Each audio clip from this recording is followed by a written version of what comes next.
perder el rigor de auditoría que implica este tipo de ejercicios.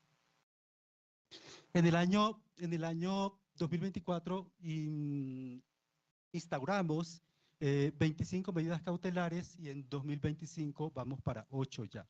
Y vamos a explicar por qué el número de medidas cautelares están bajando frente al ejercicio de auditoría.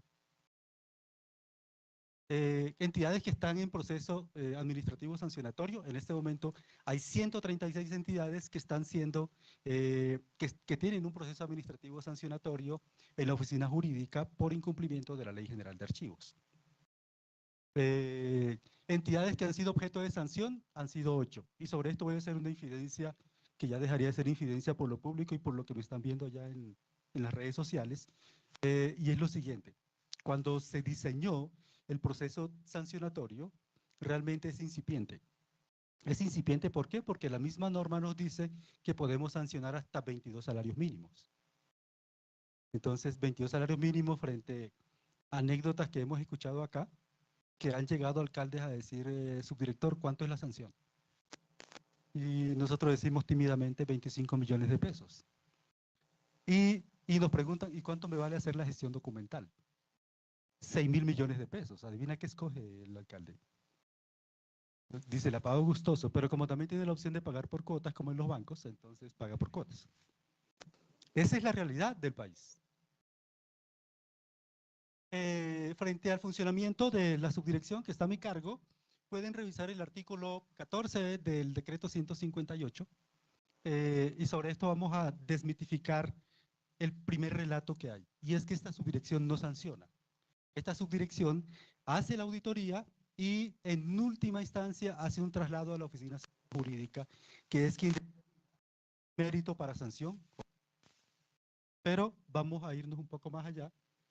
Y cuando llegó esta dirección, la dirección general a cargo del doctor Francisco, mirar qué efecto había tenido en la función archivística del Estado la idea de sancionar. Es decir, todavía tenemos en la cabeza lo que son de mi generación. Seguramente escucharon por allá la frase famosa que decía que la letra con sangre entra. Y resulta que no. Resulta que muchísimos se aguantaron el rejo, pero siguieron portándose mal. Luego no era tan cierto el hecho de que la letra con sangre entra. Entonces, con el doctor Francisco dijimos, pues, apartémonos de Michel Foucault y dejemos de vigilar y castigar. Y pensemos más bien en un enfoque preventivo y territorial. Porque, en esencia, lo que estaba fallando era que no había una articulación. Nunca habíamos tenido al sector minero energético acá escuchándonos diciendo cómo es que lo vamos a sancionar. Entonces tenemos acá nuestro plan estratégico que se llama un archivo que dialoga con los territorios. Nos hubiera gustado que se hubiera llamado un archivo que dialoga con la nación, pero por un tema jurídico, el término nación, territorio, algo así, pero también por ir en consonancia con el Plan Nacional de Desarrollo, decidimos llamarlo un archivo que dialoga con los territorios. Y el modelo, en esencia, ¿qué es? Para no echarle tanta carreta, porque ya me están mirando mis auditores, es una plataforma de gobernanza del proceso de inspección, vigilancia y control. Y en esto, seguramente las anécdotas, ya de tanto contar la historia, ya hemos ido simplificando y matizando la anécdota. ¿Qué hacía el Archivo General en esencia? Había la idea de que la gente de esta subdirección se iba a pasear. Y de paso hacía auditoría. Entonces vamos a cambiar la perspectiva. Vamos a hacer auditoría y si nos alcanza el tiempo seguramente, pero por rigor vamos a hacer auditoría. Entonces, lo tenemos como apuesta estratégica, llegar a los territorios. Hay una frase que se volvió cliché, pero creo que los que estamos a cargo de las decisiones en materia del funcionamiento podemos hacer real. Este tema de producir cambios no es una mera retórica. Si lo pensamos, es una posibilidad también. Y entonces cuando nos dictaban capacitación por allá, por aquí veo a Giovanni, veo a Marlene también, a quienes conozco hace rato, cuando se dictaban las capacitaciones, nosotros románticamente decíamos, es que en esta entidad no hay cultura archivística. Esa era la idea que había. Pero resulta que la cultura, ya hablando de cultura, la cultura es todo lo que vivimos cotidianamente. Así lo vivamos mal. Entonces comenzamos a replantear el concepto de la cultura archivística para decir que en todas las entidades de ustedes, incluyendo la mía, hay una cultura archivística. Hay una cultura archivística. Lo que no hay es una cultura archivística adecuada. Porque todos viven sus archivos a su manera. Unos los guardan debajo de los escritorios, otros no los folian, otros no los etiquetan, otros no les hacen transferencia, otros no le colocan código de tabla de retención documental. Pero eso no quiere decir que no haya una cultura archivística. Hay una cultura archivística inadecuada. Cuando estábamos con Juan David Correa, a cargo del Ministerio de Cultura, decíamos que si los problemas del país son de origen cultural, la solución tiene que ser cultural. Y la solución cultural pasa porque tenemos que explicarle a la gente. Alguna vez alguien decía que las leyes dicen comuníquese y cúmplase. De hecho, todas las normas, los actos administrativos dicen comuníquese y cúmplase. Y alguien decía, las leyes deberían decir comuníquese, explíquese y cúmplase. Cuando hay una premisa normativa, y sin ser abogado, que dice que la ley no nos exime, que el desconocimiento de la ley no nos exime de cumplirla, pero ¿por qué no cumplir con la función pedagógica preventiva de explicar en qué consiste la ley? Tal vez así nos entenderíamos mejor. Por eso dijimos que tenemos que asegurar el cumplimiento de la función archivística, tenemos que llegar a los territorios. Les hablaba hace poco de una frase cliché, de la Colombia profunda. ¿Y qué significa la Colombia profunda? Es reconocer desde nuestra institucionalidad que hay territorios PEDET, que hay territorios SOMAC, que hay territorios excluidos en el país, cuya dinámica cultural, territorial e institucional, por lo tanto, es distinto a cómo funciona la maravilla de tener una institución en Bogotá. No es lo mismo tener una entidad como, voy a poner ejemplos claros ya, como la CREG, que tiene tremendo edificio en la 116, a un municipio que está alejado del puede ser Puerto Colombia en Guainía, en donde hay que ir en lancha 8 horas. A esa Colombia profunda tenemos que llegar, porque allá también hay archivos, porque allá también es Estado. Entonces, en este ejercicio del plan de visita, lo que estamos haciendo es llegar a los territorios y comprender los territorios. Comprender los territorios sin hacer discriminación en la aplicación de la normativa. Enfoque preventivo, por eso estamos aquí sentados con ustedes explicándoles nuestro modelo, llegarles de sorpresa, como pasaba antes. Llegaba el Archivo General de la Nación, avisaba y todo el mundo a correr, a foliar carpetas, a cambiar carpetas, a etiquetar las carpetas como documentación de apoyo. ¿Nosotros? ¿O no? O sea, sí. Esconderlo detrás de los baños y Yarleni pidiendo el baño y no señora que toca ir al local de al frente. Esas son prácticas que conocemos. Entonces, como ya las conocemos, sería muy hipócrita de nuestra parte decir que desconocemos esa realidad cuando lo conocemos porque nosotros también fuimos auditados en nuestra anterior actividad laboral, seguramente. Entonces, como ya sabemos eso, es más chévere hablar con las comunidades, con las instituciones y decirles, ya sé cuál es su problema. Muéstrame el problema real, porque si no me muestra el problema real, no puede haber una solución real. Repito, sin renunciar al mandato legal que tenemos. ¿Y nuestro interés cuál es? Nuestro interés no es sancionar entidades. Por eso hablamos de abandonar a Michel Foucault con vigilar y castigar para pensar más en la protección del patrimonio documental. Nuestra meta estratégica, nosotros llegamos el año pasado y solo tenemos 3 años para cumplirla y no 4 años. De hecho, es casi que 2 años para cumplir una meta de 3 años. Porque este plan estratégico se aprobó a finales de abril, comenzando mayo, y seguramente en marzo ya estamos preparando empalme. Quiero decir, marzo del año entrante. En el 2024 lo que hicimos fue la fase de formulación del modelo En 2025 estamos socializando el modelo y aquí parecemos nosotros vendedores de productos batidos, no quiero dar el nombre.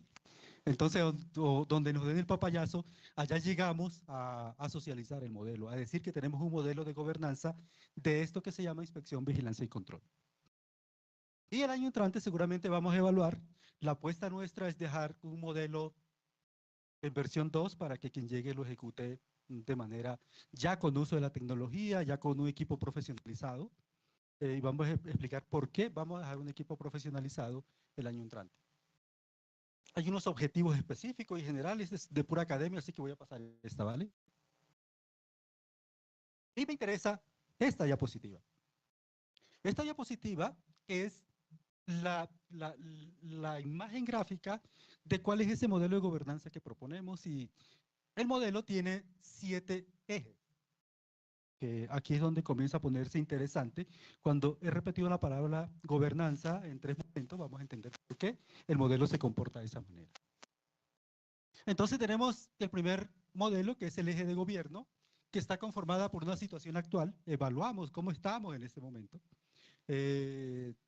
La planeación estratégica es algo que pensamos como el plan estratégico, pero que estamos implementando en cada vigencia porque más o menos a finales de enero y hasta el 20 de febrero, nosotros por reglamento interno tenemos que publicar el plan anual de visita y el cronograma de visita. ¿Para qué? Para que las entidades sepan que les toca en esta vigencia. El marco normativo y el marco técnico, aparentemente la vaina se simplificó porque teníamos como 31 acuerdos, ahora tenemos uno, pero es más complicado pues navegar por 200 hojas que tiene el acuerdo, pero nos toca hacerlo. Pero aparte de eso, se estaba dejando de lado las normas técnicas, las normas ISO, las normas NTC, las normas de buenas prácticas inclusive. Que era tal el punto que cuando llegamos acá, Yarlenis, que inventada acá, en la subdirección, no, Eloísa también, Yarlenis y Eloísa, eh, eran expertas en conociéndose cada artículo de cada norma de la ley general y sus decretos reglamentarios, y se sabían todos los artículos de los acuerdos, estaban dispersos. Pero cuando le preguntábamos por 30.300, cuando le preguntábamos por 19.011, cuando le preguntábamos por 15.489, cuando le preguntábamos por 27.000, hasta ahí llegaba la emoción de hablar de la norma. Por eso comenzamos a hablar del marco normativo y marco técnico, porque es interesante también saber, para hacer la auditoría, qué normas ISO, qué normas NTC me impactan en el funcionamiento de la gestión documental. El eje funcionario operativo, tenemos una ruta de auditoría, vamos a explicar ahorita en qué consiste esa ruta de auditoría. Actualizamos la ruta de auditoría porque hasta el año pasado estábamos haciendo auditorías con la ruta de cuando éramos grupo de la Subdirección del Sistema Nacional de Archivos. Esta subdirección es reciente, se creó, como vieron la resolución 158, se creó más o menos a mediados de 2022. Antes era un grupo que dependía de la Subdirección del Sistema Nacional de Archivos. Y como en esa subdirección del Sistema Nacional de Archivos, el requisito es ser pedagogo, el requisito es capacitar, el requisito es asesorar, el requisito es hacer acompañamiento. Entonces teníamos como esa bipolaridad en las auditorías que comenzamos a implementar hasta que dijimos pongámosle un pare a esto y delimitémoslo. ¿En qué sentido? Mis auditores se iban para las entidades y Giovanni preguntaba, doctor, ¿y dónde coloco el numerito para foliar? Porque no sé cómo es. Y entonces mis auditores se iban de lleno a explicar cómo hacer la foliación. Hasta que comenzamos a decirle, pero es que estamos haciendo auditoría, no estamos haciendo taller ni acompañamiento. Entonces, ¿qué es? En esta ruta de auditoría comenzamos a actualizarla y la ruta que va a aparecer este año ya no va a ser la ruta del Grupo de Inspección, Vigilancia y Control, que ya no existe, sino de la Subdirección de Inspección, Vigilancia y Control. Y otras 2 rutas más que vamos a explicar. Me cuentan si voy muy lento, creo que voy bien. Acuerdo de niveles de servicio. Este es otro tema que estamos mejorando y lo traemos de las buenas prácticas también, porque si bien el decreto dice cuáles son los tiempos máximos para enviar un documento, revisar un documento o recibir, revisar o enviar un documento, realmente eso en la práctica no se estaba cumpliendo. Seguramente ustedes en sus sistemas de gestión de documentos electrónicos tienen tiempos de respuesta para responder comunicaciones y seguramente ustedes están 100 sobre 100. En el caso de la subdirección no estaba cumpliéndose, no estábamos honrando la palabra, lo llamo yo, frente al sujeto obligado en donde necesita información en tiempo real. Y por eso creamos los acuerdos de niveles de servicio. Las medidas cautelares es algo que también estamos mejorando.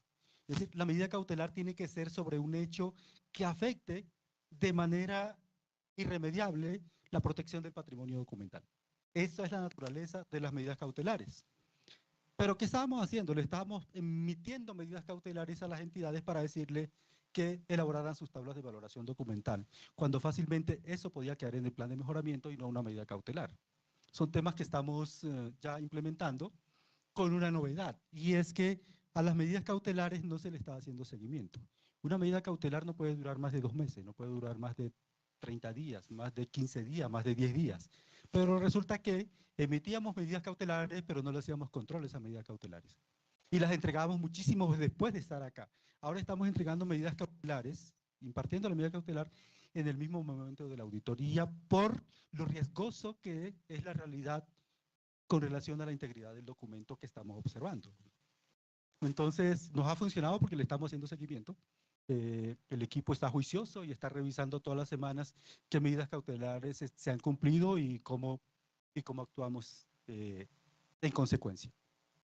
Los planes de mejoramiento archivístico es un tema que ustedes ya conocen, no es nuevo.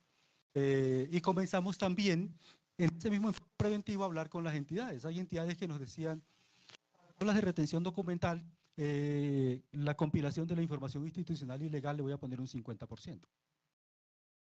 La remisión al Consejo Territorial le voy a poner un 30%, como para ir avanzando en el tema, hasta que le dijimos, eso no es proporcional a la actividad, ni al tiempo que están pidiendo. Son ajustes que hemos estado haciendo, que estamos haciéndole seguimiento en tiempo real a los PMAs, a las medidas cautelares, a la conformación de expedientes. Aquí voy a decir algo que, si me pueden apagar el sonido, mejor. Hay un tema que el doctor Francisco, y es el tema de la legitimidad. Lo voy a poner en un lenguaje gráfico. ¿Qué pensarían ustedes si yo, Ignacio de Pinayú, llegara borracho y le dijera a mi hijo que no consuma alcohol? Para entender un poco el concepto de legitimidad. Es decir, este tema de conformar expedientes es precisamente lo que nosotros hacemos con las entidades. Decir a las entidades, sus expedientes están organizados. Y yo no puedo decirle a las entidades, por legitimidad, sus expedientes están mal organizados cuando los míos no están bien organizados. Y este es un tema al que le hemos puesto mucho cuidado. El eje de gestión de innovación, ¿dónde está Jackson?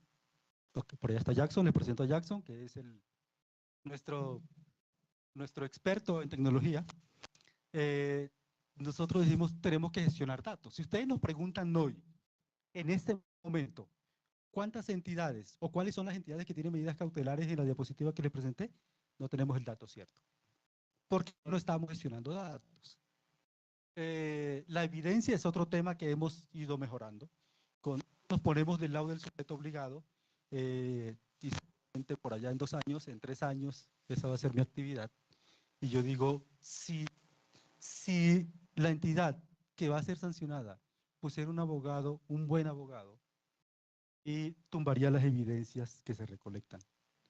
Entonces vamos a meterle tecnología, vamos a meterle blockchain. No, mentira, no creo que lleguemos allá, pero la idea es esa. El uso de tecnología es un tema muy importante. Nosotros nos estamos imaginando dejar la subdirección como la gente que sale a recoger los pedidos con una maquinita para ir haciendo los pedidos en tiempo real.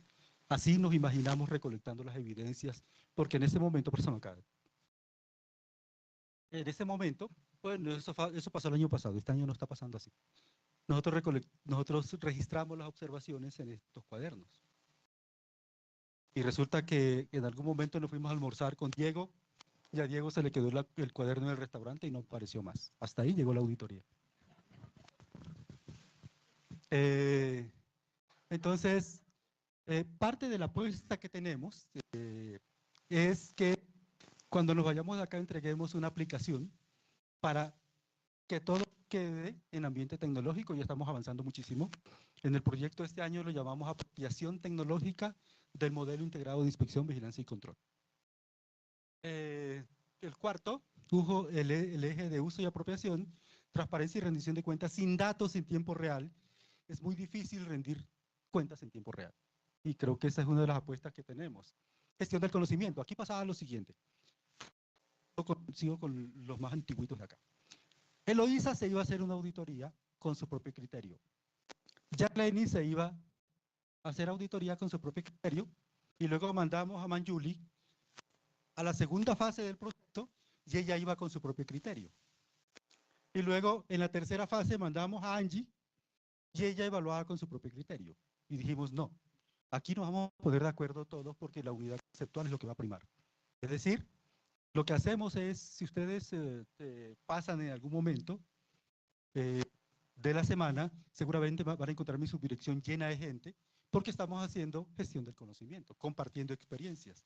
Es decir, no va a pasar en este momento un expediente a la oficina asesora jurídica sin que antes el equipo lo evalúe para que emita el concepto y se vaya con una solidez técnica para su evaluación.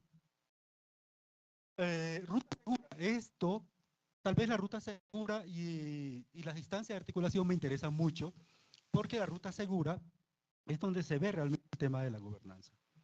Y es que resulta que cuando ya vamos a los territorios, voy a poner otro ejemplo, vamos para Certegui, o Certegui, ¿saben dónde queda? ¿No? Ok. Entonces vámonos para otro lado entonces. Vámonos para Carurú. ¿Saben dónde queda Carurú? Bichada, ¿quién da más? Ok. Vámonos para, ¿cómo se llama el pueblito, Mancho? Vámonos para Puerto Nariño. ¿No? Ok. Amazonas. Queda en Amazonas, sí. Es un pueblo bellísimo para que lo vayan a conocer. Entonces nos vamos para Puerto Nariño y resulta que los auditores cogían el avión, llegaban a Leticia y luego preguntaban en el muelle o preguntaban ahí mismo en el aeropuerto dónde quedaba Puerto Nariño. Y cogían un barco, Puerto Nariño siempre está a 1 hora y la inmensidad del río Amazonas para que vayan. Y luego preguntaban dónde queda la alcaldía y luego que por el alcalde y demás. Lo que estamos haciendo en esta ruta segura, bueno, con las implicaciones que eso tiene, ¿no? Con las implicaciones que eso tiene. Primero que en el archivo no sabían que Diego Morales, que se fue para Puerto Rico, no sabían que él estaba por allá, excepto cuando él venía a legalizar la comisión. Lo que estamos haciendo ahora es enviarle un anuncio de visita al gobernador del Amazonas, diciéndole, señor gobernador, nuestro equipo de auditores va a estar en su territorio para que por favor le brinde la garantía de seguridad a esa persona. Eso es un ejercicio que antes no se estaba haciendo. Adicionalmente, el Archivo General por primera vez, voy a decirlo por primera vez, nosotros teníamos enlaces territoriales, pero eran de Bogotá que salían para los territorios. Ahora tenemos 14 enlaces territoriales que están asentados en el territorio. Tenemos 2 programas, esta parte sí me gusta contarla más que el modelo. Tenemos 5 programas de territorialización del Archivo General. Pero voy a hablar de los que son de mi corazón porque yo ayudo a estructurarlos. Uno se llama Archivos para la Paz. Tenemos enlace territorial en Catatumbo, en Sierra Nevada, sur de Nariño, Pacífico Norte y Orinoquía. En otro programa de territorialización que lo llamamos Archivos, Memorias y Reparación Histórica, también tenemos enlaces territoriales. Pero aparte de eso, el Ministerio de Cultura tiene 32 enlaces territoriales en todo el país. ¿Qué pasaba? Que los auditores iban al territorio, pero no se comunicaban. Entonces nosotros vamos a hacer un tema de hacer presencia institucional. Y comenzamos a vincular, a enlazar, perdónenme la redundancia y la expresión, a enlazar el enlace del Archivo General, pero también el enlace del Ministerio de Cultura, pero también de Gobernación para que protegiera la integridad de los auditores, es decir, para que los auditores se sintieran seguros. Y se dieron muchos casos que por la brevedad del tiempo, no voy a decir, pero hay muchísimas anécdotas que fueron desagradables con relación a los auditores que fueron objeto de maltrato, porque se fueron por allá y los abandonaron a su suerte, sin ninguna presencia institucional. Entonces, que este es un tema que hemos ido mejorando con la ruta segura, en los territorios y los que han ido, y chévere dirigirme a este grupo porque creo que el IPSE ha llegado a territorios en las zonas no interconectadas del país, por ejemplo. El mismo Ministerio de Minas con sus parques eólicos también ha llegado a diferentes territorios. Han llegado a donde la institucionalidad tradicionalmente no ha llegado. De esa misma manera, nosotros también lo podemos hacer porque tenemos cobertura nacional, pero había que brindarle la seguridad a los auditores en tiempo. Incluso en el modelo está previsto, creo que para el segundo semestre, hacerle curso de primeros auxilios al equipo auditor. Esta ruta segura implica que salvo dadas excepciones, va a ir un solo auditor al territorio, pero lo ideal es que vayan 2 auditores. Y que los 2 auditores sepan, incluso, por ejemplo, qué medicamentos consume Angie, no qué drogas, sino qué medicamentos consume Angie, y qué medicamento o cuáles son las alergias que pueda tener el compañero de Angie en la auditoría. Esto parece un asunto menor. Pero en la realidad es más complejo, porque es la integridad de la persona. Aquí no es un tema de la Ley General de Archivos, se aparta un poco cuando está en riesgo la integridad de la persona. Por eso pensamos la ruta segura. Hay unas oficinas con las cuales interactuamos, a las cuales ustedes pueden acudir también. La oficina asesora jurídica, por supuesto, nos hace el blindaje jurídico de lo que hacemos, pero también es quien determina si una entidad va a ser sancionada o no. Esta subdirección no sanciona, solo hace auditorías de inspección, vigilancia o control. La subdirección de política y normativa, que le dije, ¿a quién le dije? Le presenté al subdirector. Ok, a la doctora, sí. Cualquier tema que tenga que ver con tabla de retención, tabla de valoración, conservación de documentos, con esta subdirección. Luego está la subdirección del Sistema Nacional de Archivos. Si tienen dudas, si necesitan capacitación, esta subdirección les apoya.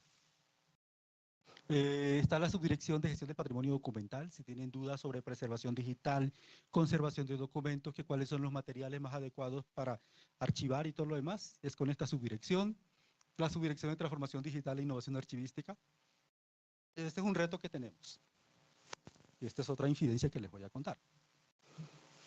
Cuando nosotros llegábamos, y se fue Yarlenis porque le dio pena seguramente, cuando nosotros llegábamos a una entidad, vamos a poner un ejemplo, vamos a llegar ahí a la CREI, y Giovanni nos dice, es que nosotros tenemos SGDA.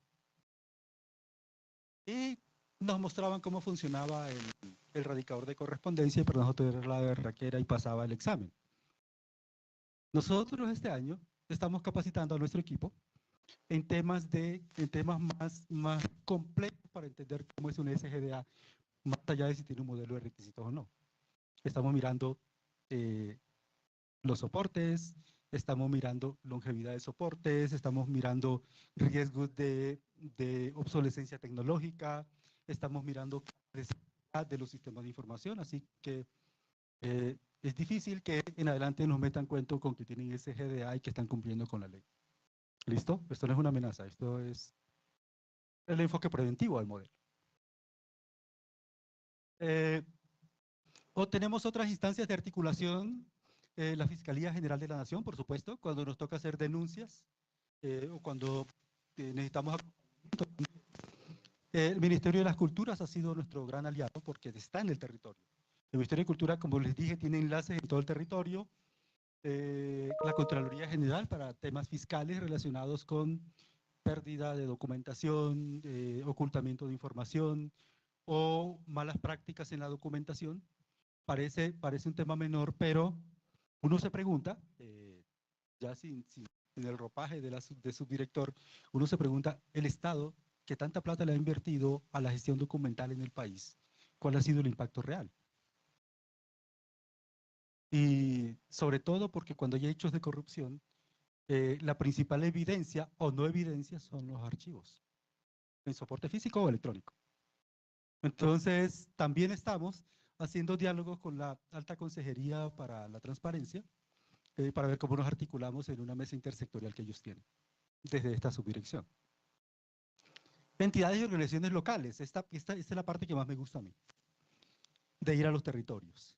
Y es que la ruta era muy fácil, antes la ruta era muy fácil. Salíamos de la casa al aeropuerto, del aeropuerto a la entidad, perdón, del aeropuerto al hotel, sobre todo las chicas, porque tienen que llevar la tremenda maletota. Entonces, nosotros solo llevamos el morral y podemos llegar directamente a la entidad. Pero las chicas por lo general llegan al hotel para descargar las 2 maletas que llevan para una auditoría de 2 días. Entonces, y luego del hotel para la entidad, de la entidad para el hotel, a recoger las 2 maletotas y de ahí para el aeropuerto y luego volvían por allá lunes o martes al archivo. No ha pasado nada. Esos temas los estamos ajustando. Aparte de eso, la directriz para todos los chicos que están acá, ustedes ven por allá atrás que se ven muy tímidos, pero son muy pilos en los territorios. La instrucción es, vamos a dar un paso más de la auditoría técnica y vamos a organizar conversatorios para contarle a la gente que es o qué es el Archivo General o qué hace el Archivo General de la Nación. Y organizamos conversatorios en la jornada en que estamos allá. Y explicamos, no explicamos esto, sino un tema más general. De qué hace el Archivo General, cuáles son los servicios que presta, por qué estamos allá en el territorio y demás. Es parte de lo que estamos haciendo y dijimos, ¿y qué tal si empoderamos a las organizaciones sociales y locales? ¿Qué tal si le decimos que a los consejos territoriales que vamos a llegar a hacer auditoría al territorio? ¿Y qué tal si le decimos a la academia, a los sectores de investigación, a las veedurías ciudadanas que vamos a llegar a hacer auditoría para que nos cuenten algo de cómo ven la cosa por allá, más allá de lo que nos muestran las entidades? Es parte de este tema de articulación que estamos haciendo. ¿Listo? Esta es la nueva ruta. Antes la ruta era un tema muy lineal, en donde mezclamos todo con todo. Y resulta que en el Archivo General de la Nación había un documento que se llama Modelo de Gestión Documental y Administración de Archivos. Y dijimos, vamos a articular el modelo y vamos a ponernos de acuerdo para independizar cosas que no se estaban haciendo adecuadamente.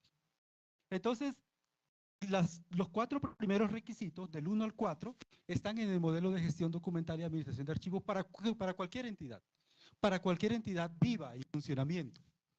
Pero también dijimos, ¿y qué tal si le hacemos auditoría directa, explícita, a los consejos territoriales de archivo? Y esta es una gran falla que hay en los territorios, y es que los consejos territoriales de archivo no están cumpliendo con su función. Por múltiples razones. Porque no tienen conocimiento técnico, porque, y esto es algo que también hay que decirlo, y yo creo que los problemas del país hay que ponerlos en la mesa de discusión. Si no los ponemos en la mesa de discusión, no va a haber posibilidad de cambio.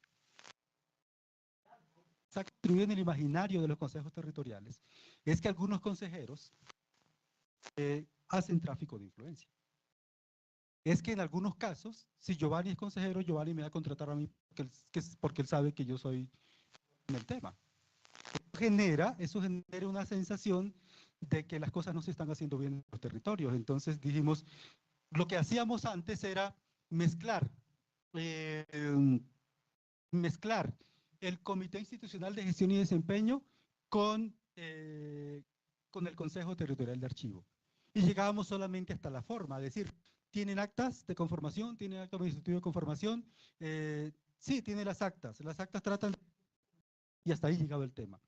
Pero como independizamos la auditoría para los consejos territoriales, ahora vamos a hacer la auditoría al funcionamiento de los consejos territoriales.